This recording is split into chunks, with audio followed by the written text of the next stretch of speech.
Cumprimento os irmãos com a paz do Senhor. Quem está feliz com Jesus essa manhã? Então encontre uma pessoa bem bonita do seu lado e dê um sorriso para ela. Ficou difícil? Se não tiver ninguém bonito aí embaixo, é só olhar aqui para cima, tá bom? Mas não é para mim não, né? É só olhar para o anjo que está bem atrás de mim aqui. Eu cheguei na igreja e tive uma visão, né? Vi um homem de branco. É uma alegria muito grande estar de volta a esta linda igreja e falar com o povo mais abençoado do Brasil. Eu sou paulista, mas eu tenho um pé aqui em Minas Gerais, viu? Até porque esse é o único povo que tem um idioma só deles, né? O Aiso. Alguém trouxe Bíblia aí? Então abra sua Bíblia comigo. Abra sua Bíblia comigo no livro na carta de Atos dos Apóstolos, o capítulo de número 2. Atos dos Apóstolos, capítulo de número 2. Deus é fiel e está presente nesse lugar. Só queria pedir para o sonoplasta, me dá um pouquinho de agudo aqui em cima do altar, por favor. Atos, capítulo de número 2, e o versículo de número 4. Quem encontrou, diga amém. Está escrito assim: e todos foram cheios do Espírito Santo e começaram a falar em outras línguas, conforme o Espírito Santo lhes concedia que falassem. Só esse versículo. Feche a Bíblia, coloque no banco, na cadeira, e pegue na mão da pessoa mais perfumada do seu lado e aperte a mão dela com carinho até ela dizer aleluia. Pentecostal que não faz barulho está com defeito de fabricação, não é? Vamos orar? Pai, nós te exaltamos e te glorificamos. E nós entendemos que nesta manhã o céu está aberto sobre o templo dos anjos. E dentro de alguns minutos este lugar ficará pequeno para o tamanho da glória que o Senhor mandará do alto dos céus para este lugar. Os que vieram tristes começarão a saltar de alegria. Os que vieram se arrastando não voltam se arrastando para casa. Hoje voltarão voando nas asas de um novo tempo. E antes que eu comece a ministrar a sua palavra, cerque esta igreja com a sua presença. E num raio de 5 quilômetros onde houver um demônio alojado, eu dou a esses demônios segundos para sumirem daqui. Porque se não sumirem, serão queimados pelo poder da sua glória que aqui será derramada. Rasgue os céus sobre nós. Manda anjos de fogo descerem aqui. Que estes anjos desçam trazendo brasas de fogo nas mãos. Comecem a esparramar estas brasas entre nós. E onde houver um crente cheio do Espírito Santo, pega ele nesta manhã, Senhor, e coloca ele no seu coração. Fala conosco, fica conosco. É o que eu te peço agora e sempre. E toda a igreja diz: os que podem, tomem o seu assento aplaudindo a Jesus, porque Ele é bom, porque Ele é maravilhoso. Querida igreja, noiva do Cordeiro, simpatizantes da nossa fé, amigos que vieram de perto, que vieram de longe para esta linda Santa Ceia. O culto de Santa Ceia é um culto de vitória. Todos os cultos são cultos lindos, mas o culto de Santa Ceia tem um ar de vitória. Foram 30 dias em que o inimigo da sua alma armou ciladas, usou pessoas, usou situações, usou até familiares para tentar roubar a sua fé, roubar a sua paz. Você entrou num campo de batalha, foi ferido, alvejado. Alguns chegaram aqui se arrastando, mas chegaram. E quando você participou do corpo e do sangue de Cristo, você mandou um recado para Satanás. Você disse assim para ele: me aguenta mais 30 dias, porque o meu destino é o céu. Só quem vai morar no céu dê um grito de glória a Deus.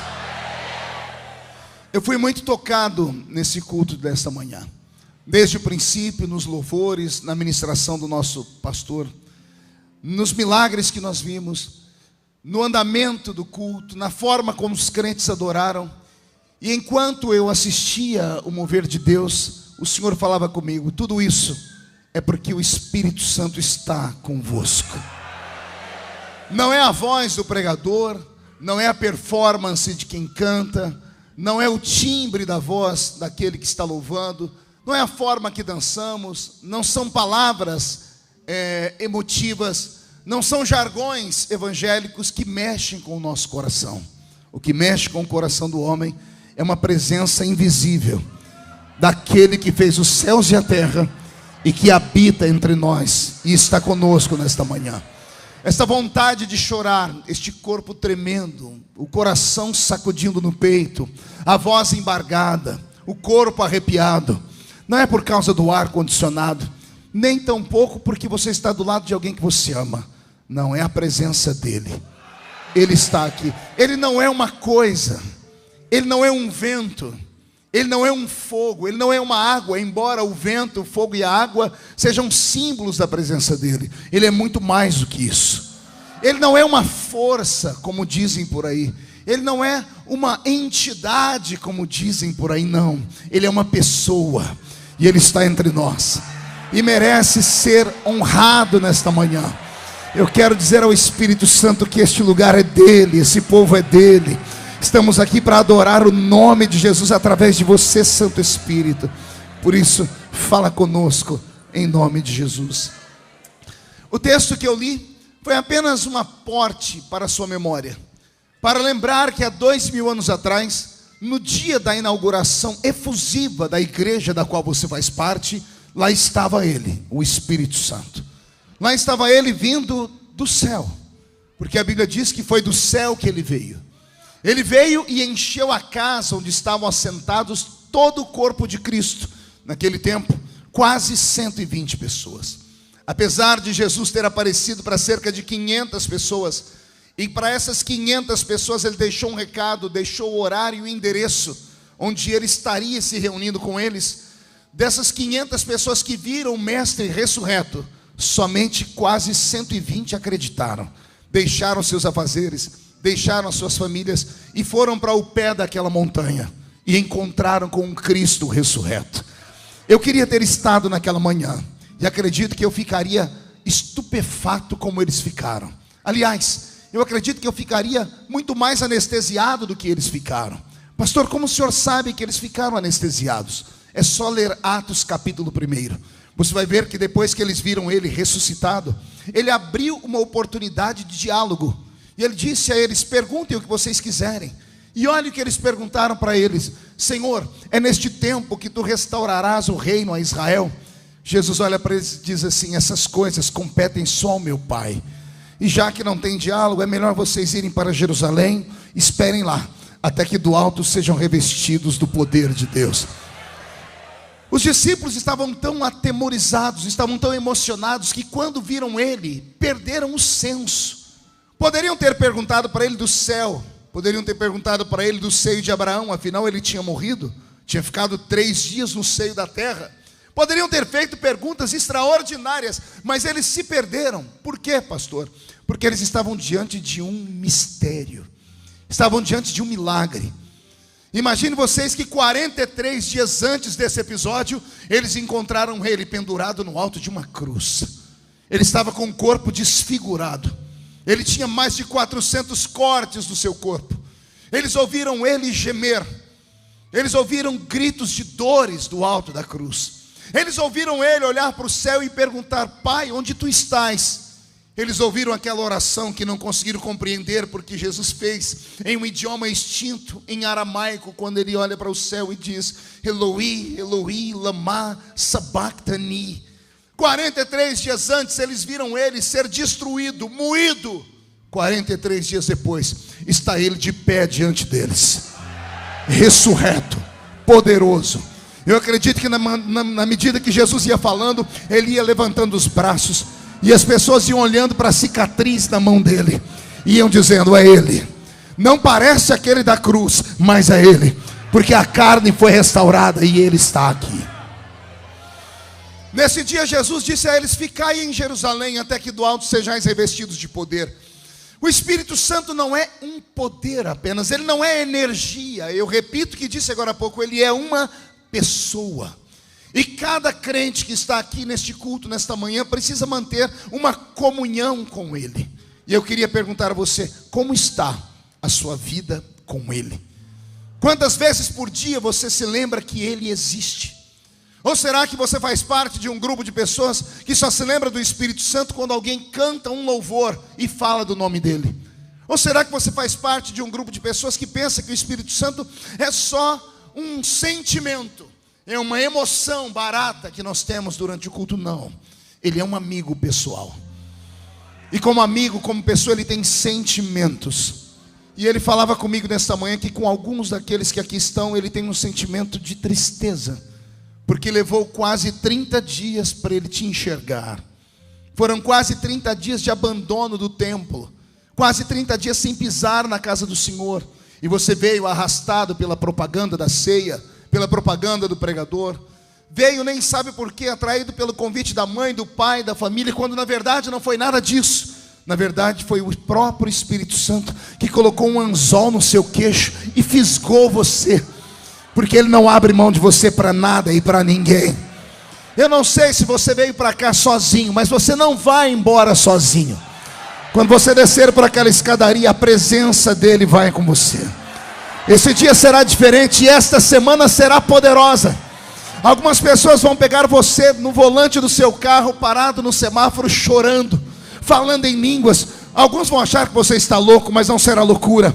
É você se lembrando de que você não está sozinho jamais. Você entrará na escola e a presença dele irá com você. Você caminhará pelas ruas de Belo Horizonte e a presença dele irá com você. Todo mundo gritando crise, só você sorrindo, gritando Cristo, porque o Espírito Santo está com você. É ele quem se move no nosso meio. Quando eu abro a Bíblia em Atos capítulo 2, eu não estou abrindo a Bíblia apenas em uma história.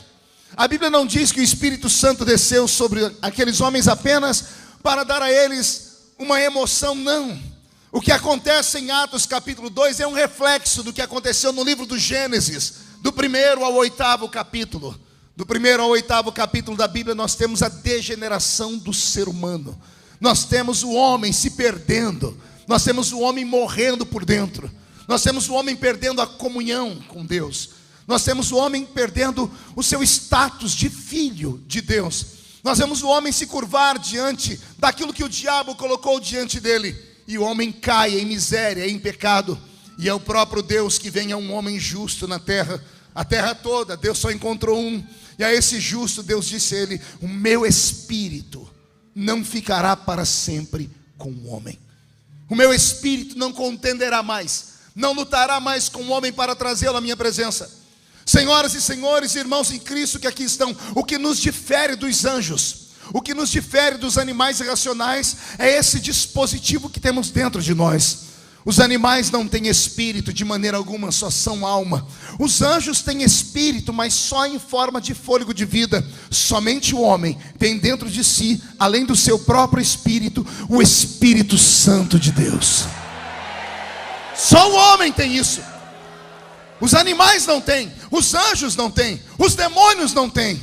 Mas esse mineiro que está sentado do seu lado, comedor de arroz, de feijão com farinha, esse mineiro, quando abre a boca para dizer Deus é Pai, só faz isso porque o Espírito Santo se move dentro dele.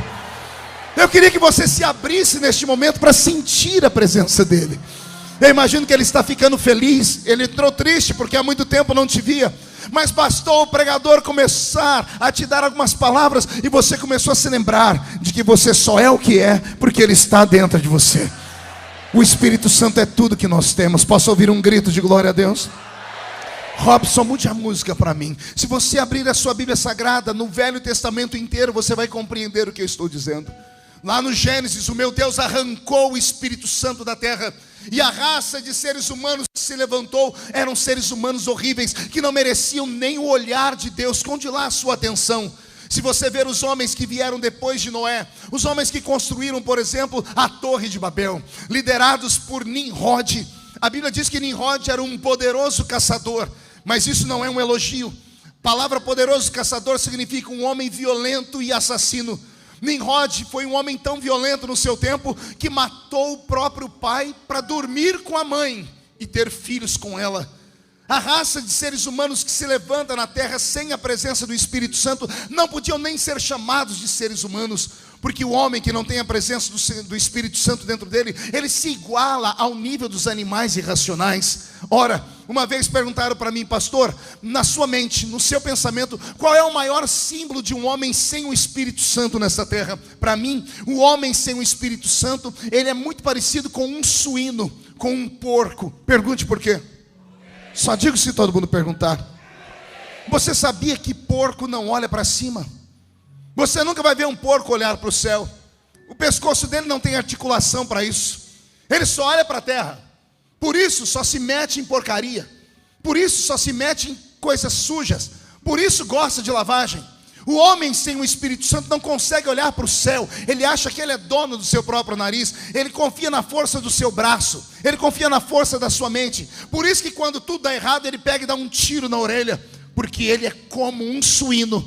Pastor, e o homem que tem o Espírito Santo, qual é o símbolo dele? Se o homem sem o Espírito Santo é um porco que só olha para baixo, o homem que tem o Espírito Santo é como uma águia que só olha para cima. O homem que tem o Espírito Santo dentro dele é como uma águia. Uma águia, quando está diante de uma tempestade, qualquer outra ave tem 3 caminhos a tomar. A ave chamada águia só tem 2. Qualquer outra ave, quando está diante de uma tempestade, ela tem 3 caminhos. Ou ela vai por cima, pelo meio, ou ela aterrissa e espera a tempestade passar. A águia não. A águia só conhece 2 caminhos. Ou ela rompe a tempestade, ou ela voa por cima da tempestade. É assim o homem com o Espírito Santo. O homem sem o Espírito Santo é como uma tartaruga de casco para baixo e pé para cima. Já viu isso? Ela se movimenta, mas não sai do lugar. Faz o que faz e nada dá certo. Agora um homem cheio do Espírito Santo é como uma locomotiva acesa. Ou você sai da frente, ou ele te atropela. Porque a glória e a graça de Deus está sobre a vida dele. O diabo te odeia. Satanás te inveja. Porque ele sabe que para tocar em você é quase que impossível. Chega a ser um desaforo. E às vezes eu não devia, mas às vezes eu tenho pena do diabo. Quer perguntar por quê? Ele passa horas, dias, semanas, meses arquitetando um projeto. Ele é bom em projeto. Ele é o maior psicólogo do universo. Ele esteve com o primeiro homem e derrubou ele. De lá para cá ele conhece a estrutura do ser humano. Ele sabe exatamente como pegar você. Ele sabe exatamente como armar uma cilada de derrubar. E ele conhece o que está escrito na palavra: a alma que pecar, esta morrerá. O salário do pecado é a morte. Ele sabe exatamente para onde você vai quando você erra. E ele vai, faz de tudo. E de repente todo o projeto dele, do nada, é destruído. Todo o projeto dele não funciona. Tudo porque em um culto como esse, ele não consegue tocar mais em você. Porque o Senhor tem pena dele. Eu vou te dar os exemplos e eu quero ver se você consegue ficar sentado ouvindo. Eu vou provar para você que o diabo, quando olha para você, ele sabe mais as autoridades que você tem do que você próprio. O diabo sabe mais a força que você tem do que você próprio. Se você soubesse quem você é e a autoridade que você tem, você não ficaria de ombro caído, nem com essa cara feia, parecendo que foi batizado num pote de vinagre. Vou provar para você que você é praticamente invencível. O diabo, para tocar em você, a primeira coisa que ele tem que romper é com um anjo que está do seu lado. O anjo do Senhor acampa ao redor daquele que o teme e o livra do mal. Quem tem um anjo ao seu redor aí? Os anjos de Deus estão ao seu redor. Pastor, e se o meu anjo não der conta? Fica tranquilo, a matemática já está feita desde a eternidade passada. Caiu 1/3 dos anjos. Faz assim comigo, 3. Faz assim. Diga, caiu 1/3. Abaixa um dedo. Mostra para o seu irmão, diga, olhe para mim. Põe 3 dedos na cara dele. Diga, tinha 3/3 de anjo. Caiu 1/3. Desce um dedo. Diga para ele, sobrou 2/3. Pergunte para mim, o que significa isso, pastor? Para cada demônio que se levanta contra você, tem 2 anjos para quebrar ele no pau. Tem 2 anjos para arregaçar com ele.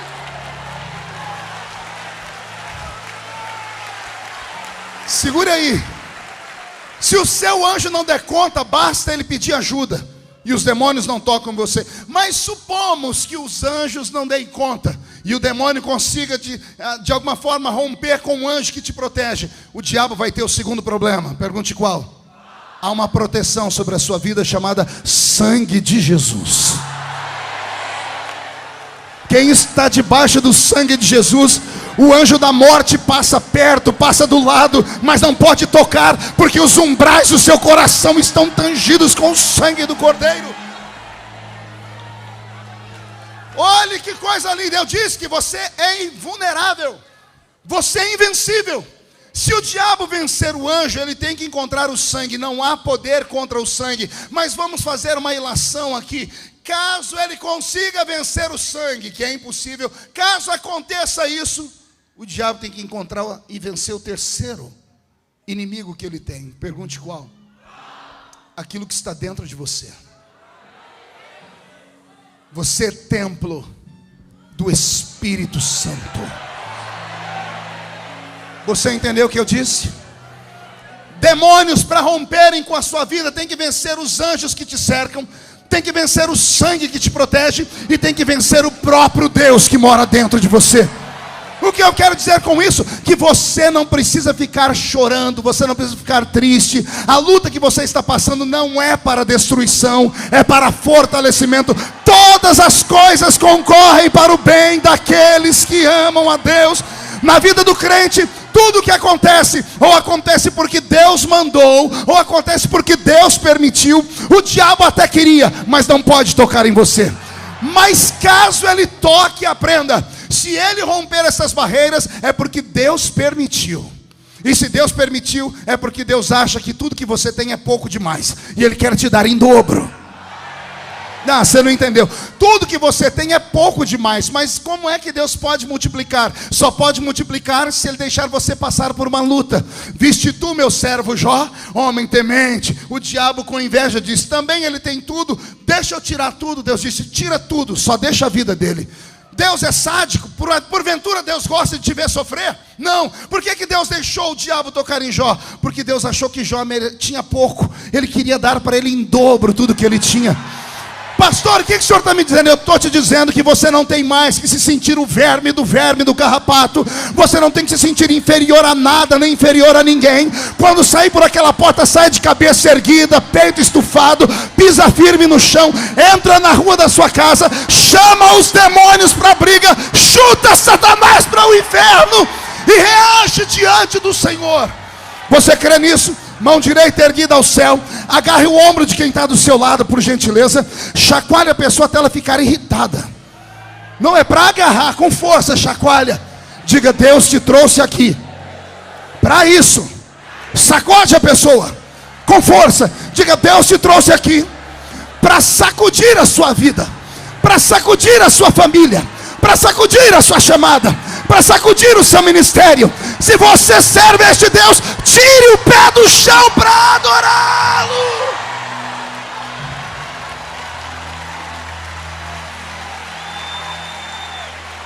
Ah, meu Deus.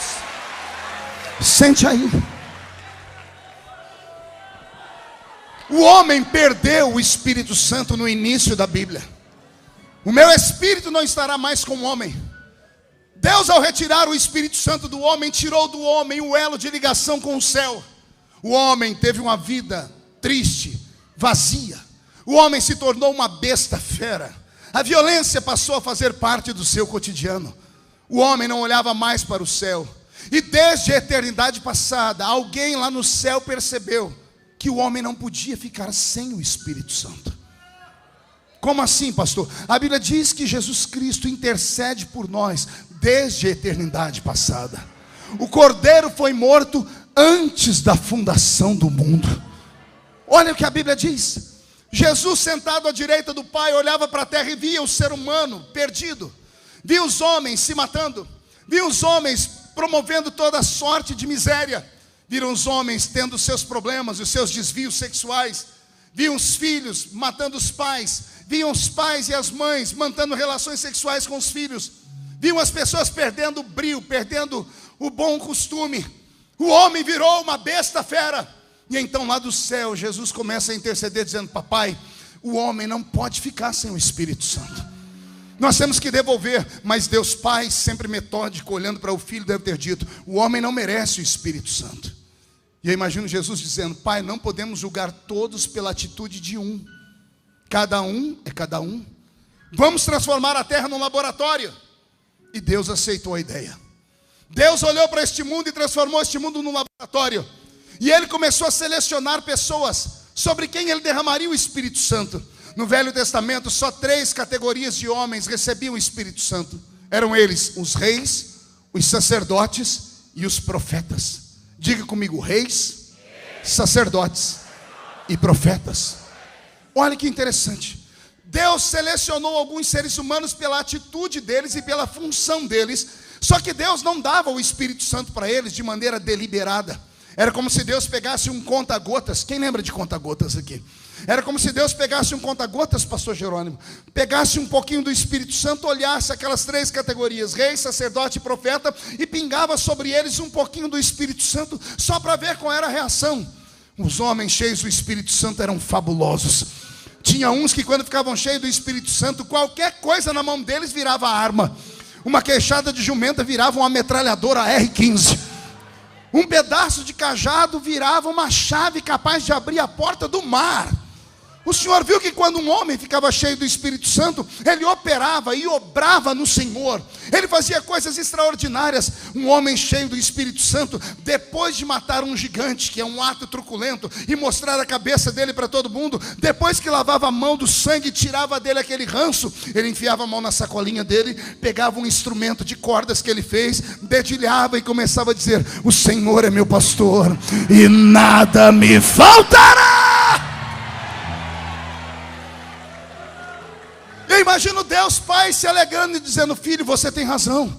Nem todos os homens são iguais. Alguns merecem ter a presença do Espírito Santo. E Deus transformou o Velho Testamento inteiro nesse grande laboratório. Teve um dia que teve um homem a quem Deus tinha dado muito do Espírito Santo. Ele se cansou porque foi muito pesado conduzir a sua nação inteira até a terra de Canaã.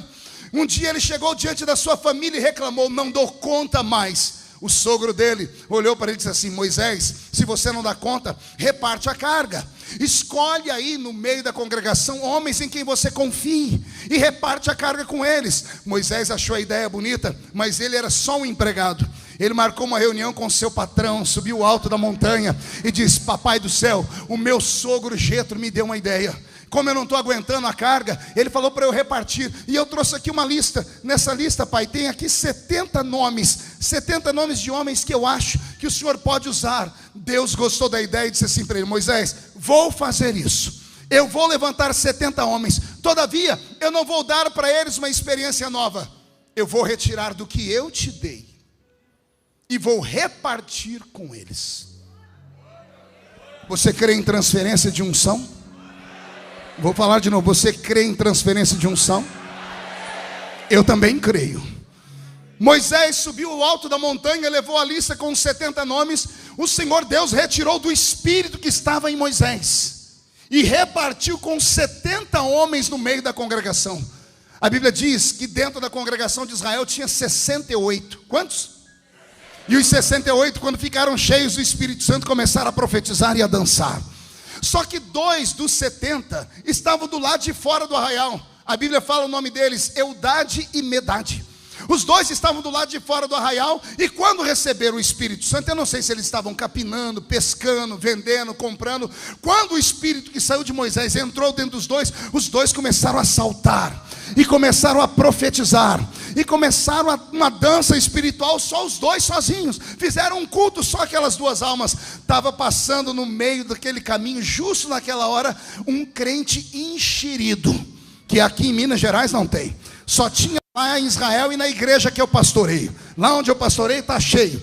Crente que, pelo amor de Deus, nunca tem nada, e quando vê alguém recebendo, ao invés de ir ajudar, sai falando mal. A pessoa tem a língua maior do que a minha gravata. O espírito que está sobre eles é um espírito maligno. O homem viu os 2 pulando cheios do Espírito Santo e profetizando. Ao invés de se juntar com eles e querer receber também, saiu correndo para dedurar, cagueta. foram até Moisés. Quando chegou perto de Moisés, esbarrou em Josué. Josué põe a mão na espada e diz: o que é que você quer? E ele diz assim: olha, tem 2 crentes lá do lado de fora do arraial profetizando, dando escândalo. O que as nações vão dizer? Que somos loucos. Josué entrou na sala onde estava Moisés e disse: Moisés, tem 2 homens do lado de fora de Israel, eles estão pulando e profetizando. Está o nome dos 2 aqui, ó, Eldade e Medade. O que é que você quer que eu faça com eles? Mando matar, prender? Josué olhou para Moisés e viu o velho Moisés ficar de pé, abrir um sorriso e falar assim: ah, Josué, quem dera não só os 2, quem dera não só os 68, quem dera todo Israel fosse cheio do Espírito Santo.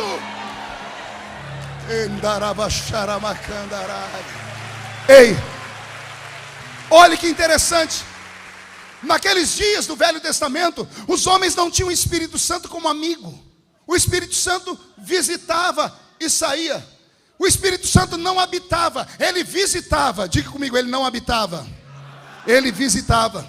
A Bíblia diz que um dia os profetas queriam profetizar. Profeta Eliseu queria profetizar. Sabe aquele dia que você acorda com vontade de cantar, de adorar a Deus? Que lá debaixo do chuveiro você encarna uma Cassiane e começa a gritar: Deus não rejeita a oração, oração é alimento. Sabe aquele dia que você está desse jeito? Não é que o Eliseu resolveu ficar cheio do Espírito Santo, mas não podia. Ele queria profetizar e a boca dele travou. Então ele foi lá no arraial, chamou um tecladista, chamou um tangedor, chamou alguém que tocava um instrumento, disse para ele: toque um instrumento, toque. Eliseu ficou atrás dele. Vai, toca. Quando ele começou a tocar, o céu foi se rasgando. Quando o céu abriu, Eliseu viu. Eliseu fez assim, ó: Deus, eu quero profetizar. Você não entendeu? Vou falar de novo. Eliseu queria profetizar, mas não tinha inspiração. Então, sábio, ele fez alguém tocar uma música para Deus. Toca. O louvor abre o céu. Quando o louvor abriu o céu, Eliseu pulou na frente: ei, Deus, eu quero profetizar. A Bíblia diz que o profeta Ezequiel passou 2 horas. Quantas horas? Na beira do rio Quebar, desse jeito, ó. De onde você acha que o salmista tirou a expressão: abre a tua boca porque eu a encherei? O profeta ficou com a boca aberta. Pergunte para quê? Queria profetizar, mas não podia, porque o homem não tinha o Espírito Santo.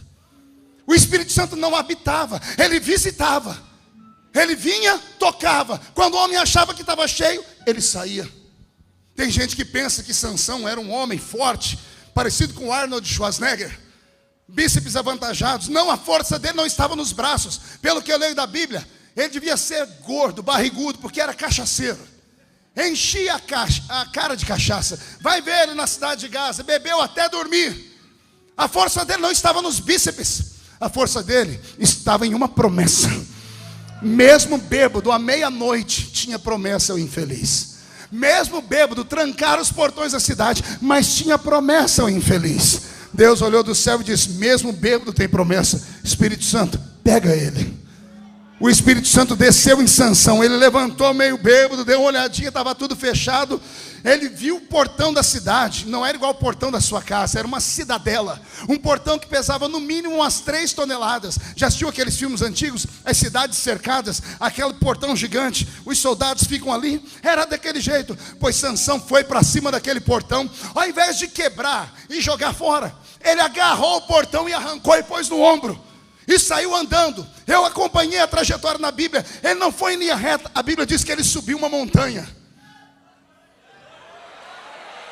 com 3 toneladas nos ombros. Ele subiu uma montanha. E eu fui acompanhando só para ver no que ia dar. Lá, uma distância de 10, 15 quilômetros no alto da montanha, ele joga o portão fora. Era Deus dizendo assim: quem está cheio do Espírito Santo, se a porta estiver fechada, ele arranca e joga fora, para nunca mais a porta ficar fechada.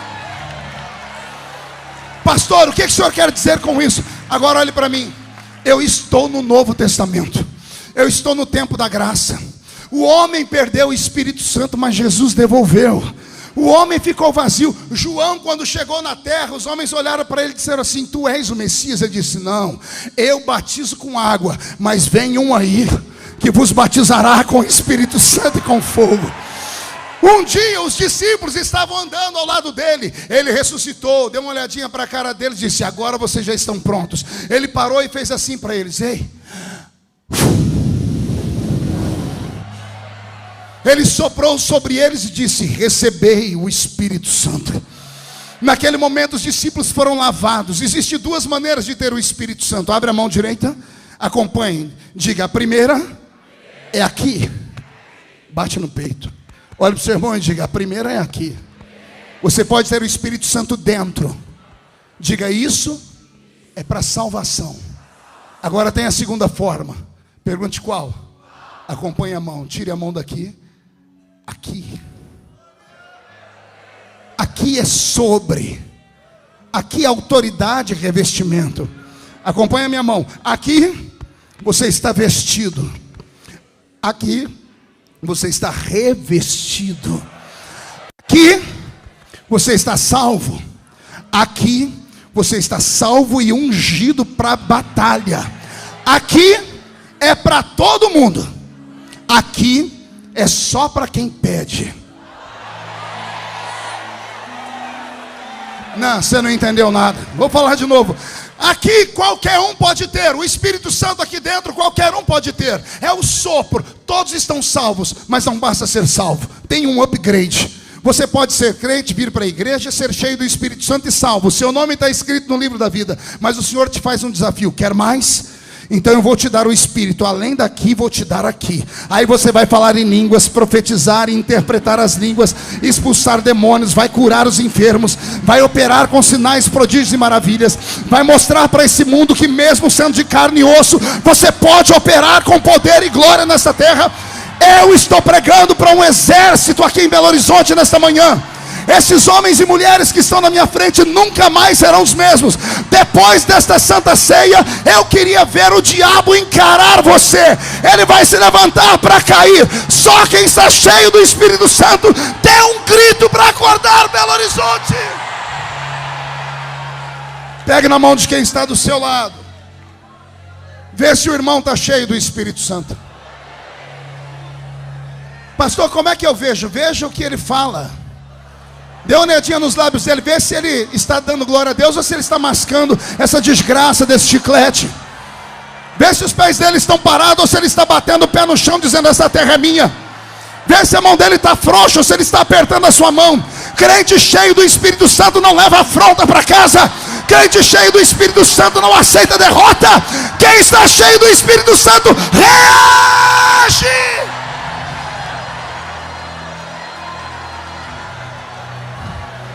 Você crê em milagres? Segure a mão do seu irmão, vou terminar aqui. Você crê em milagres? Eu profetizo que quando você for para casa hoje, adorando a Deus e conversando com o Espírito Santo, você vai se lembrar que você não tem sobre si um conta-gotas. Ele veio morar dentro de você e te deu uma fonte de água viva. Não é mais gotas. Agora a água viva jorra de dentro de você. Por onde você passar, a sua sombra curará os enfermos. Por onde você passar, o seu olhar vai transformar vidas. Por onde você passar, vai acontecer sinais, prodígios e maravilhas. Se você acredita nisso, aperte a mão do seu irmão e solte um brado de vitória. Um brado de vitória.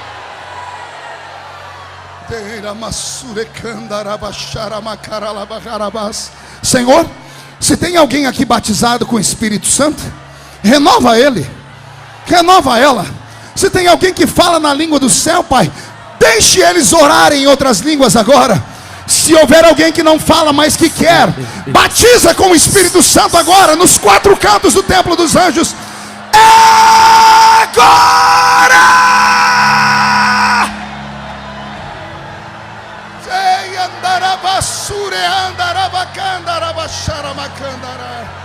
Solte a mão do seu irmão, levante a mão direita bem alto e diga comigo: Deus, me dá poder e autoridade.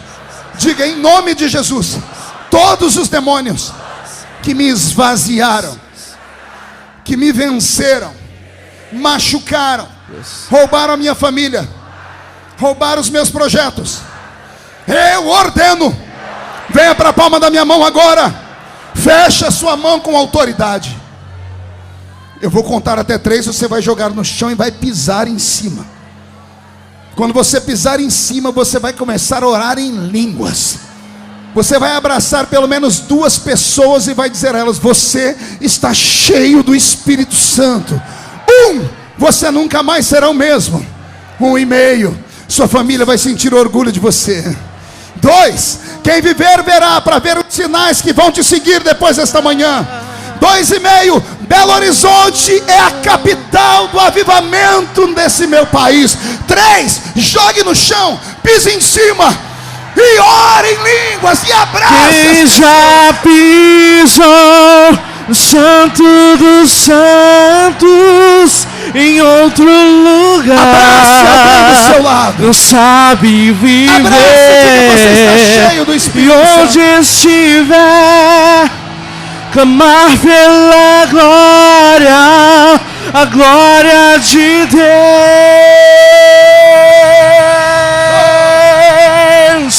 Quem já pisou Santo dos Santos em outro lugar, não sabe viver. E onde estiver, clamar pela glória, a glória de Deus. Quem pode aplaudir a Jesus? Quem pode aplaudir e gritar? Quem pode aplaudir e gritar e dar um pulo para cima? Quem está cheio do Espírito Santo? Senhor, eu encerro este pequeno sermão te agradecendo, porque Tu és real, Tu és verdadeiro. E eu profetizo que este dia será um dia especial. E esta semana será uma semana de surpresas e milagres, porque o amigo Espírito Santo caminhará conosco. E só quem crê dá mais um grito de glória a Deus. E tome o seu assento aplaudindo a Jesus, porque Ele é bom.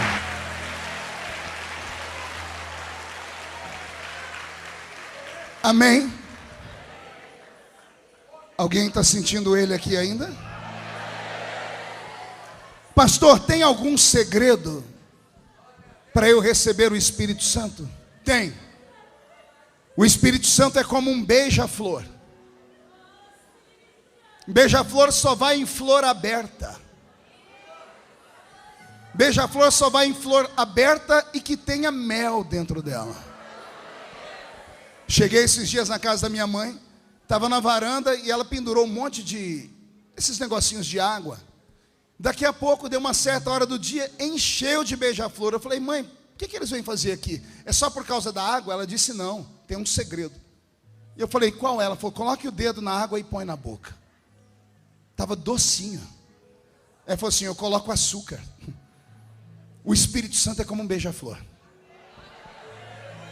Ele vem num culto como esse e procura flores abertas. Ficar com essa cara feia, fechada, com essa boca travada, essa boca de aço, essa língua de ferro, esse queixo de concreto, esse olho seco, parecendo olho de sapo que morreu no dia de enchente, ele não vai sobre você. Até eu tenho medo de você. Mas se você começar a sorrir, se você começar a glorificar, se você começar a dizer assim: vai tudo bem na minha vida, vai tudo bem. Se você começar a dizer: eu não tenho tudo que eu quero, mas tenho tudo que eu preciso, o Espírito Santo virá sobre a sua vida e vai pousar sobre você. Amém? Eu quero encerrar dando um testemunho aqui, pastor Jerônimo.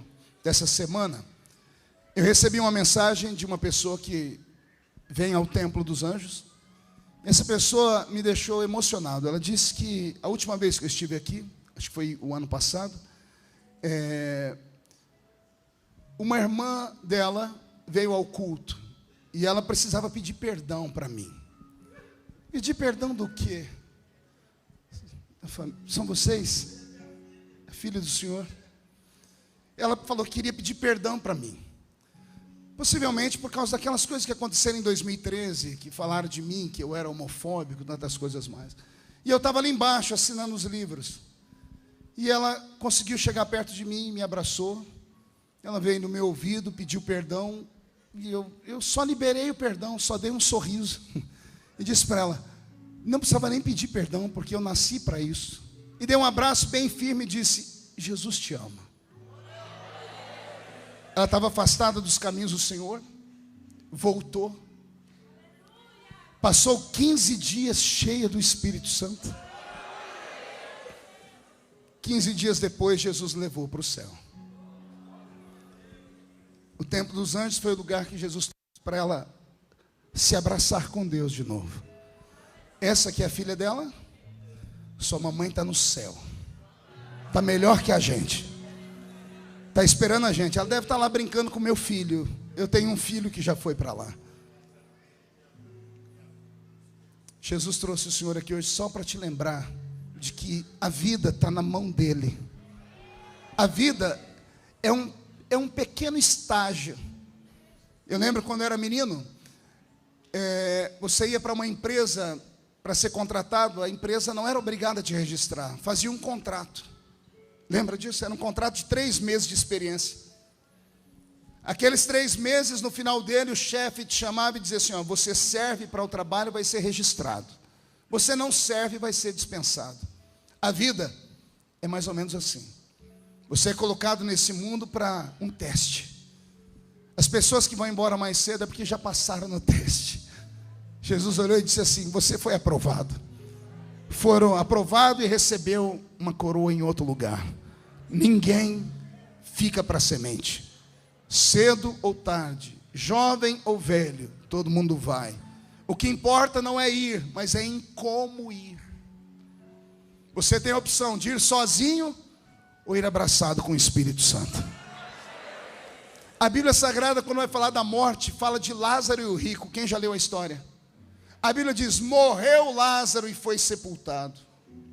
Ou melhor, morreu o rico e foi sepultado. Lázaro não. Um anjo veio, pegou ele pela mão e levou ele para o céu. A diferença entre quem serve a Deus e quem não serve está no dia final. O amor de Deus era tão grande por ela, que o Senhor queria ela para ele. E ela precisou vir aqui, se libertar, ficar cheia do Espírito Santo. Então eu quero dizer a vocês que Deus tem ela no coração dele. Cumpre o Senhor, você menina, a ti.